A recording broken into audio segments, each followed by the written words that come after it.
and only then to see which version of this was. And the same story is with PepsiCo. You remember, they have two initiatives. They have initiative of social entrepreneurs, Gabi, correct me, and they have initiative of economic entrepreneurs.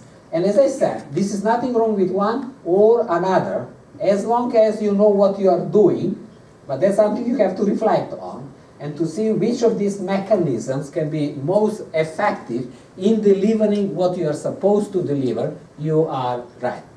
I show you these slides already when we started with philanthropy. I mean, just imagine the confusion, strategic philanthropy. I mean, what is strategic now in that philanthropy to corporate sustainability as pure business activity?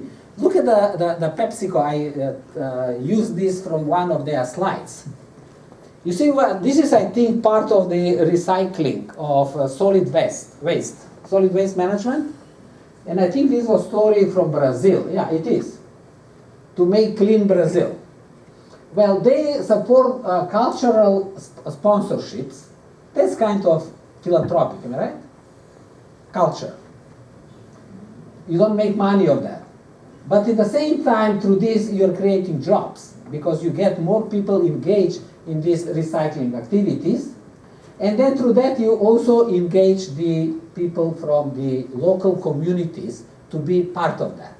In fact, last year, I took this example from PepsiCo for my MBA class at Wharton, and that was one of the projects they have to look at through. And I can tell you, there were so many crazy ideas from the MBA students. And you know who are these people going to Wharton? Wharton Business School is not as famous as Manchester Business School. You know, the best business school, sorry on that.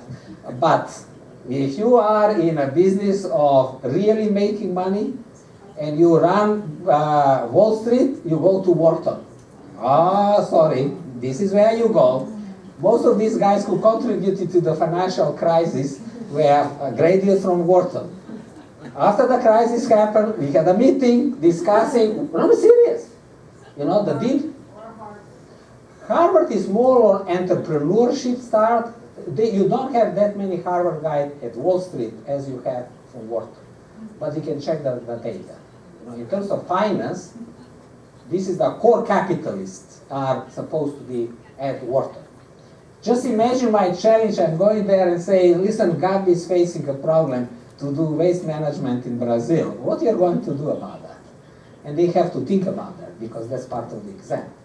Okay, that's the interesting, how we call that, incentive. And they did, as I said, very interesting reflection on this. In the context of what I was telling you, it's not just simply getting one or another idea. The thing is even others people's ideas, how you combine for a particular initiative or project to make that happen. And okay, we discussed that. Now, before we go to the leadership part, I wanted to show you the video because we didn't mention, I think, so far something which is, I think, very important, which is called ethics. Sounds familiar? Ethics? Okay. This was kind of also related to corruption, but when we are talking ethics, there are kind of several aspects of that. But one aspect of that is to say, well, I work for a company. These are the rules inside the company. We have to follow the rules, whether I like them or not. You understand what I'm saying? This is what the management demands. Now, I'll give you a real example, which is, I think, something like 20 years old. And surprisingly for me, a few months ago when I was flying over some ocean, there was a movie literally related to that example. The example, you know, in the US now they discovered the shell under the ground so they can produce fuel, I guess, out of that shell. And the question is how you send the land under which is all this resource captured. Even this famous actor, Damon, you know the guy, the water guy? He was the producer of that movie and he played in that movie. I said, God, The story 20 years ago become equally relevant now, today, in the United States. Now, you see, providing I find it, but I think this is it. Okay.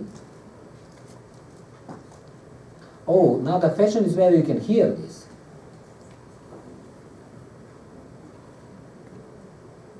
El computador tiene problema con la imagen. Tiene problema con la resolución del computador. Okay. You cannot hear him. We'll play with this. With the microphone.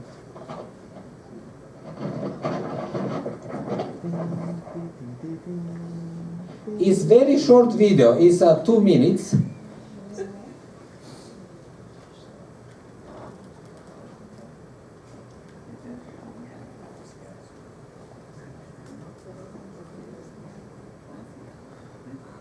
This is opportunity for you to come with some technological solution. I mean, you know, the transaction cost and time from one thing to another takes time.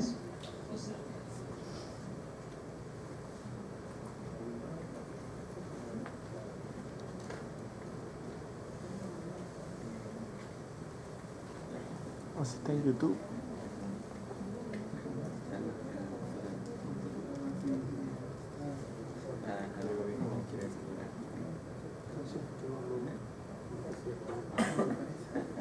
Even if you don't see, there is not much to be seen. I think the voice is important.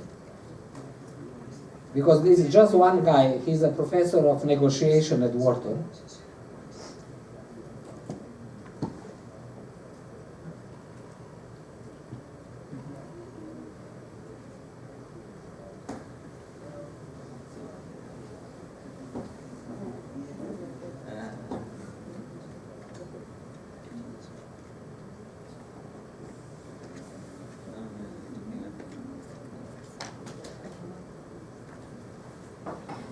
We can do the same thing like you did with the Skype. Huh? Can you do that?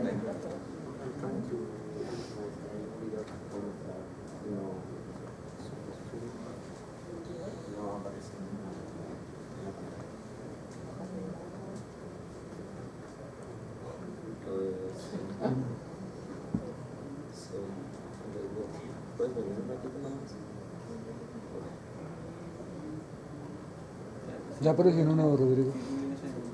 De la izquierda.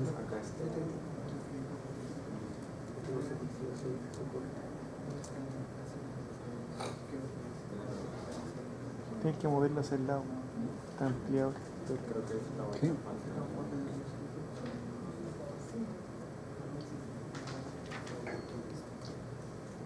Can launch from this, huh?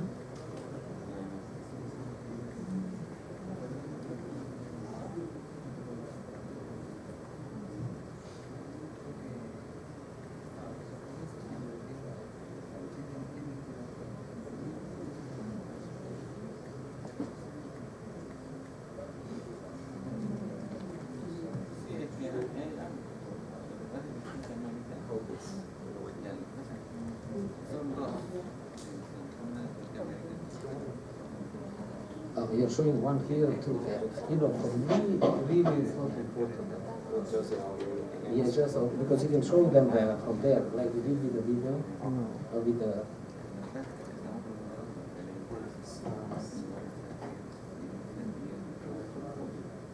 But I don't hear it at all.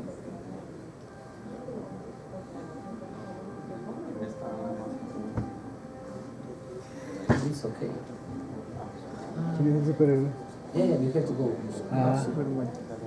Sí, se la tiene usted el hombre. Hi, I'm Richard Shell in the Legal Studies Department. Among the things that I do is teach the negotiation course at the Wharton School. I'd like to give you a story and see what you think you do in this situation, and you might be interested to know that this is based on a true story. Suppose that you are on a rotation in an energy company and sent out to the Midwest to buy some property that the company has identified as having natural gas on the land. It's a rural community of farmers, and the market price of the land in this area as farmland is probably about $200 an acre. As property with natural gas on it, the property is probably worth between $3,000 and $4,000 an acre. Now you learn that this particular set of 200 acres that you're negotiating for is owned by an elderly widow who has no living children. And in addition to that, she's in very poor health. When you go to visit her, We start from the beginning because some of you have no chance. And it's only 2 minutes. It's very short. Okay. Because it's short, but please pay attention. This is one of the most important things of this presentation. Hi, I'm Richard Shell in the Legal Studies Department. Among the things that I do is teach the negotiation course at the Wharton School. I'd like to give you a story and see what you think you do in this situation, and you might be interested to know that this is based on a true story. Suppose that you are on a rotation in an energy company and sent out to the Midwest to buy some property that the company has identified as having natural gas on the land. It's a rural community of farmers, and the market price of the land in this area as farmland is probably about $200 an acre. As property with natural gas on it, the property is probably worth between $3,000 and $4,000 an acre. Now you learn that this particular set of 200 acres that you're negotiating for is owned by an elderly widow who has no living children. And in addition to that, she's in very poor health. When you go to visit her to negotiate this, you see that she has medical equipment in her bedroom and that she's quite ill. On the other hand, she's very proud, and as you talk with her, she emphasizes that her real need is to pay her past medical bills so that she can die in peace with no debts. At $200 an acre, you figure she probably can just barely make those payments. And in fact, toward the end of the negotiation, she turns to you and says, well, I'm inclined to take your $200 an acre offer because I think it will pay my debts, but I'm worried, what will I do after that?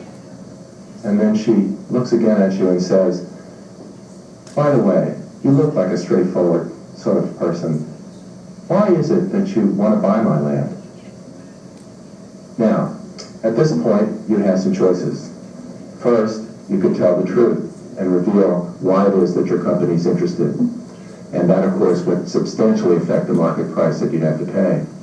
Second, you could dodge the question and say, well, you have no authority to reveal why it is you're buying it. But that, of course, would reveal information and may in turn affect the price you pay. Third, you could tell a lie. Tell her that you're buying it to start a camp for young children or that you're buying it for personal use, as often happens in these situations. But in this case, I'll leave it up to you. You make the call. Is this clear, the story? Huh? Yes. Okay, you look like an honest person. And you went to see that widow. And you have 3 choices, all right? One was to lie. The second to say, well, you know, I'm not allowed to tell you, which then will create some suspicious. Or you can tell her the truth, and then probably you'll get in trouble with your superior in the company. What you're going to do now? How you will answer the question from the widow? De pronto mi respuesta no cabría en ninguna de las 3, porque lo que le diría es que yo soy un trabajador de una empresa y me enviaron a negociar una tierra. No conozco los motivos, pero sabiendo que mi compañía es una multinacional que quiere adquirir ese terreno, trataría de que negociara con esta persona de una manera justa. No permitiría que de pronto le pidieran rebaja por su tierra. Antes trataría de pronto de ofrecerle un poco más de lo que ella pide para tratar de solventar o de reponer eso que ella va a perder, entre comillas, porque va a venderlo de una buena manera. No, I mean, she didn't ask for anything. You went to her and you said, listen, this is the fair market price, $200. While saying that, you know that the fair market price is between $3,000 and $4,000. So what you're going to tell her? You're telling her, listen, my company said $200, but this is more worth it than that. I can offer you more. Who gave you the authority to offer more money? I mean, you work for the company or you work for the widow? What are you going to do? Yo trabajo para la compañía. Igual el precio es relativo porque sencillamente ella ve lo que está por encima de la tierra, mi compañía está viendo lo que está por debajo. Yo pagaría el precio que ve ella, no el que ve mi compañía, que entre comillas sería algo que no se podría llegar a saber. Solamente le diría que le pago a 200, pero no le daría But información. sorry for interrupting you, but she didn't ask for a price. You offered the first price. You said $200. And then after seeing that you're a very honest person, say, okay, I'm okay to accept that. But tell me why you are buying. I'm putting pressure on you because I want to put you in a real life situation. This is not a story, this is real, and I'll tell you what's happened at the end. You are in that position, you have to make the decision. What you're going to tell her. $200, this is what you get. Well, you know, there is a gas under the ground, maybe we can give you more. What you're going to do?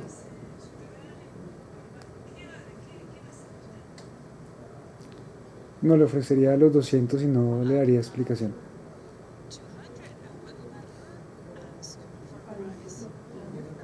But you said, keep in mind, she was kind of dying, am I right? She was with all that equipment, very tired of life, of everything. She just wanted to pass away without thinking about the pet she is leaving behind. I mean, she is not in the mind of... but anyway, that's good. Let's see, you also look like... yeah, you are also very honest and lady, so what are you going to do? Yo lo que haría sería, no, o sea, yo estoy segura de que abajo de la tierra está el gas. Oh yeah, that's why they send you to buy the land. Renunciaría a la compañía, le daría otro valor a la mujer, renunciaría a la compañía, Oh, le daría otro valor y haciéndola socia mía, que viva su tiempo con el dinero que ganancias. Y ahí seríamos socios.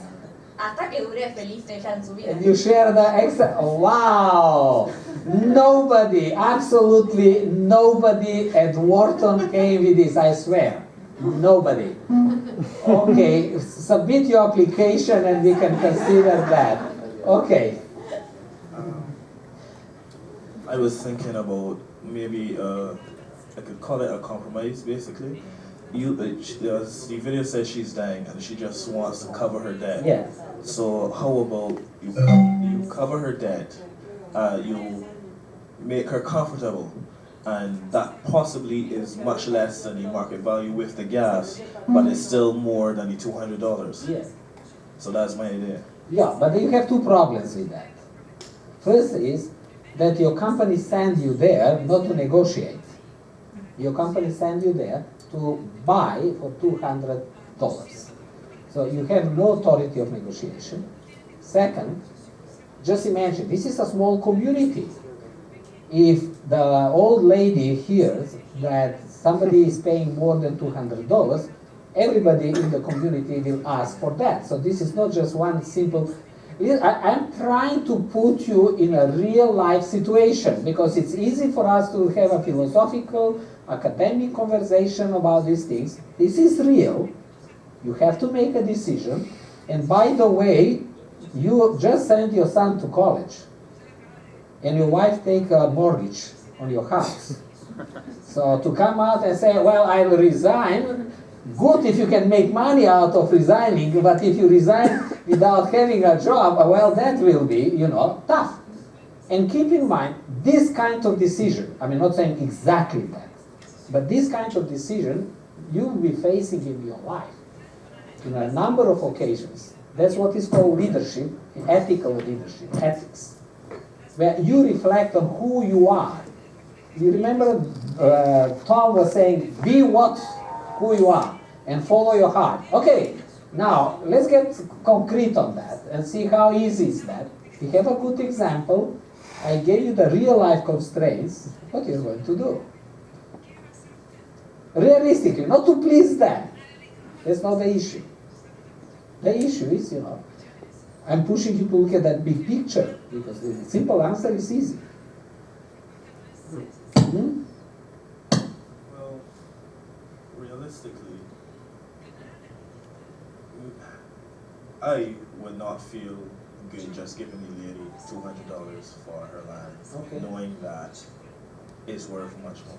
Okay, So I don't know if I would be okay being in that position. okay.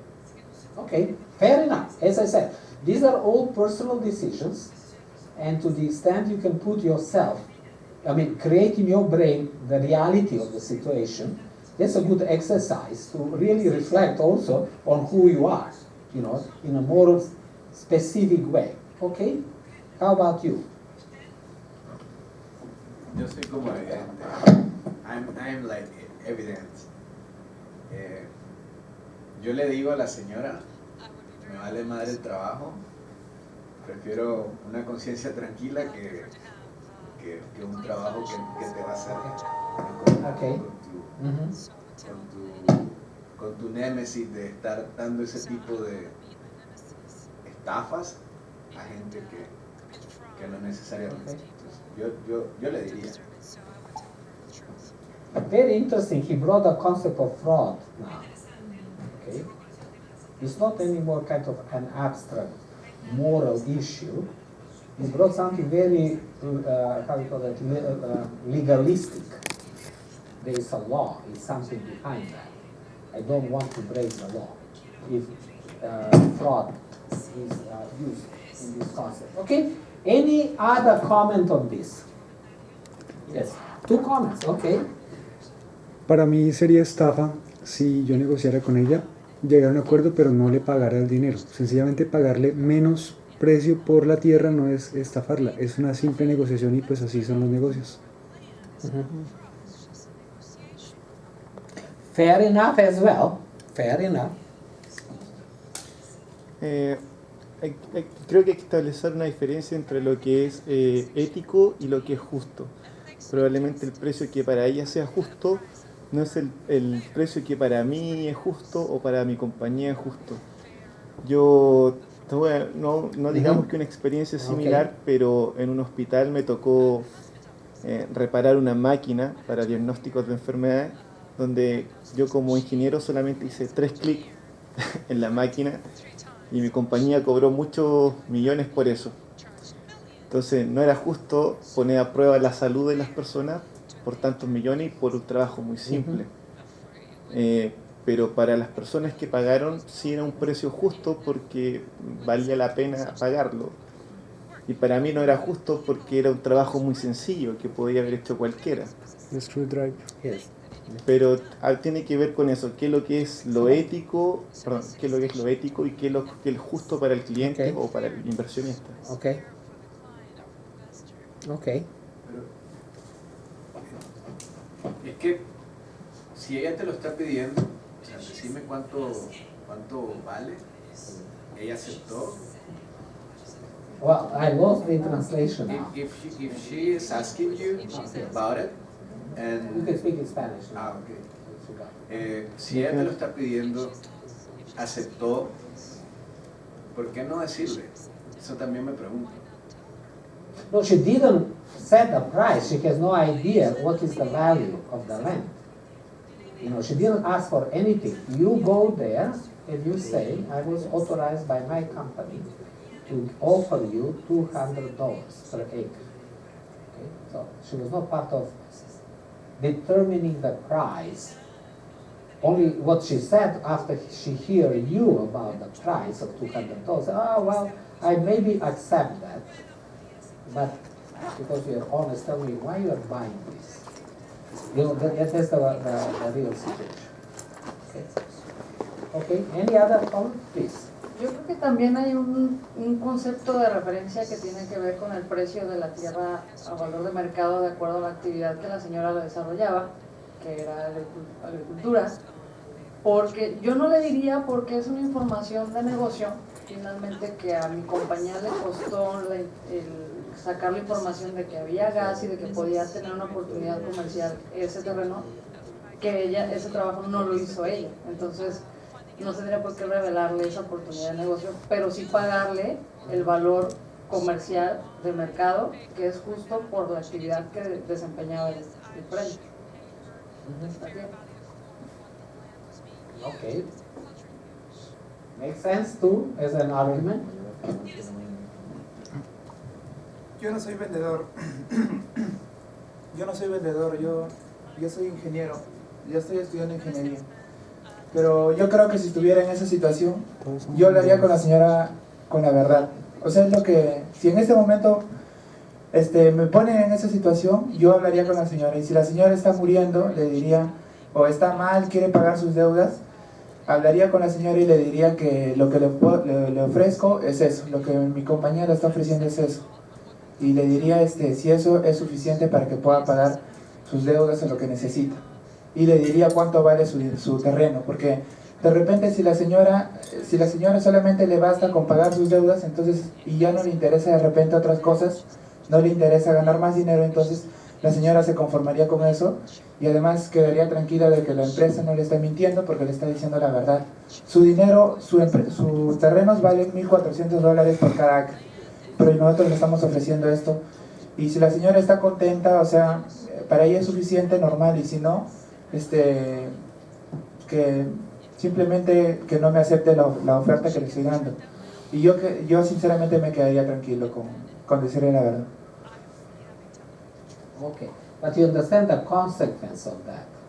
Because the moment she gets the information that is worth it, not double, I mean 10, 20 times more times, that is information in the public domain. And you make a good argument saying, this is proprietary information of the company. They spend money to find the gas. We have that, they will make money on that.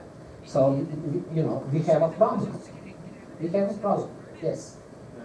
Bueno, yo también soy estudiante de ingeniería y cuando entré a estudiar esta carrera, yo sé que una vez terminado yo tengo un compromiso ético como profesional. Y si es que voy a vender algo o voy a hacer algo, como pueden decir, podría decirse que no es una estafa porque no se le está... O sea, el valor, hay un valor en la tierra y es por lo de la información del gas puede aumentar el valor, pero la señora lo explota como una granja y con eso tiene otro valor. Pero es que también podría decirse que es una estafa porque tú sabes algo que la otra persona no sabe y le está diciendo una media verdad, una verdad a medias. Y eso tampoco es dudoso, es poco ético y poco moral. Y creo que yo, aparte de hablar con la señora, también hablaría con la empresa para intentar llegar a un acuerdo más justo, porque igual la empresa va a ganar mucho dinero y es un precio justo el de esa tierra. Yo creo que es un precio justo, la empresa va a ganar y la señora puede ganar más. Creo que a ambas partes les convendría y a la empresa no le afectaría tanto. Okay. Again, fair enough, but going back over there, the moment you open the conversation about fair value beyond the agricultural use of the land, then it's not any more conversation with one person, it's conversation with everybody living on that land. So the consequences from financial perspective are huge for the company. And if you recall, they say companies are there to maximize shareholder value.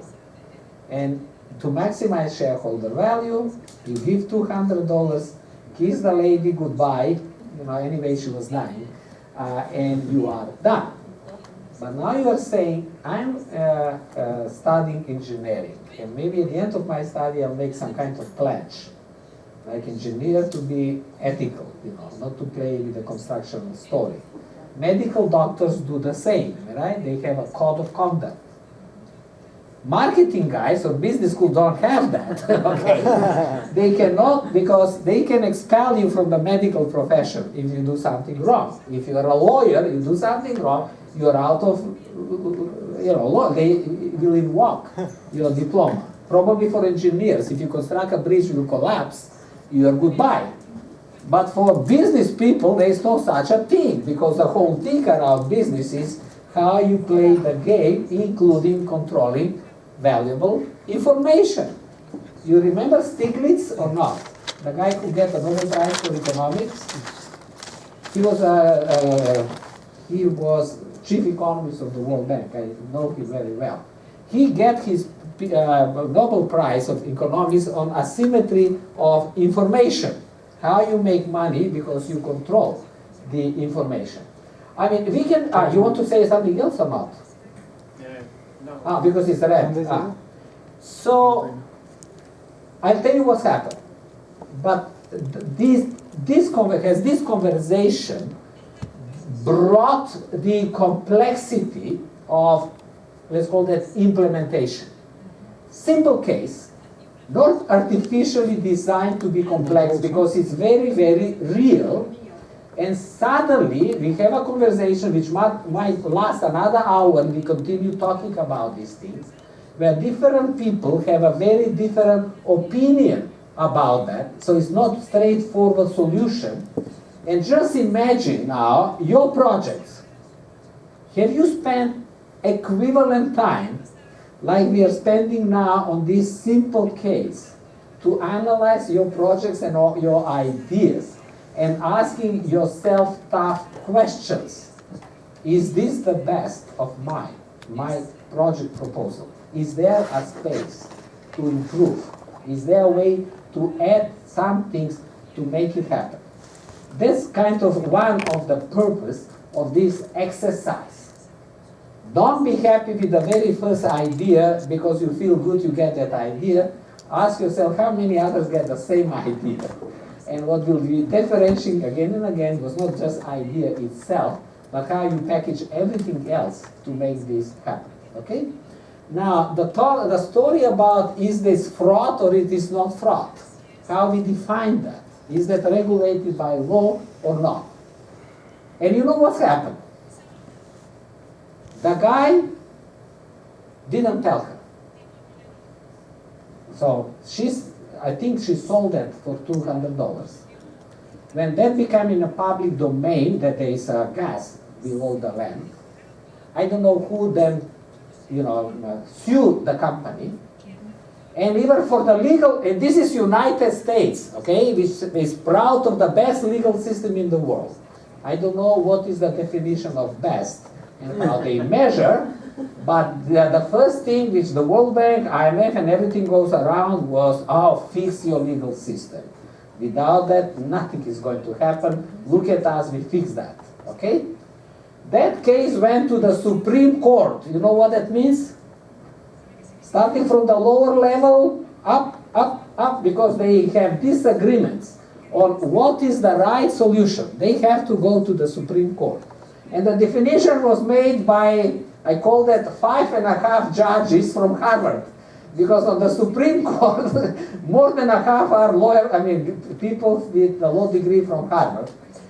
The company lost the case.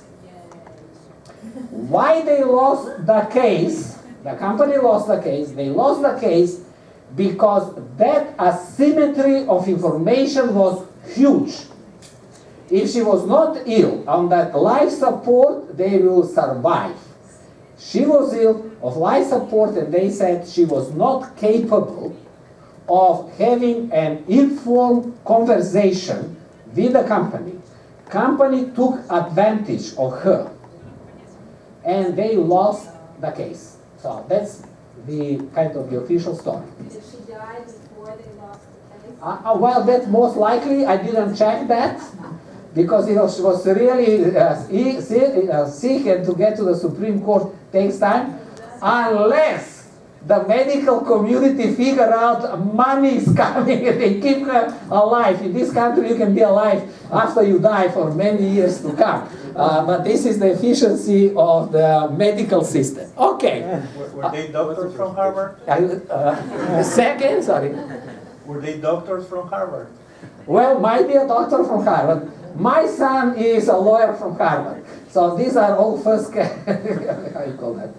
First-hand explanation of what's going on. Okay, did you like the case? Does this bring you this very important element which we usually forget?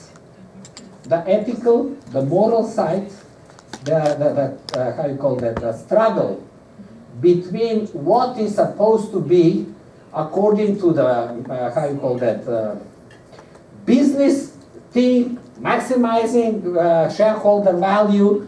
What makes you go to bed and be happy because you did the right thing and you don't worry about other things? I mean, it's all combination of that, which I think is good introduction to move to leadership. You remember, this is supposed to be about leadership. That's what we're talking.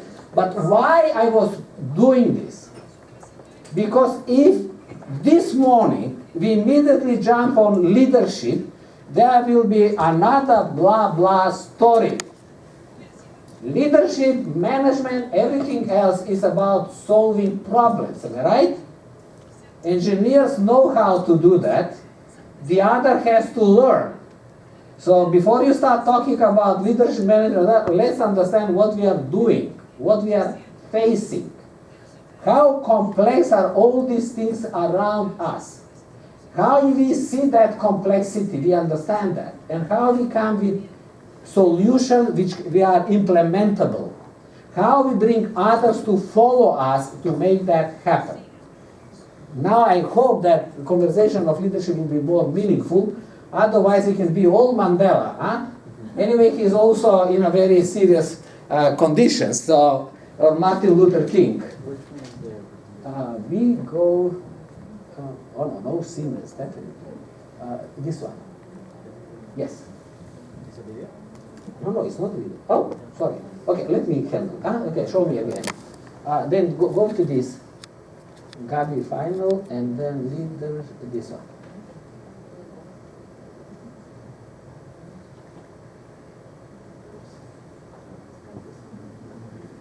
Okay, I'll find the slide.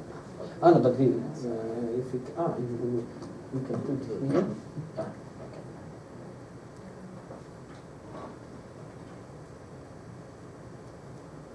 You cannot do this? Here?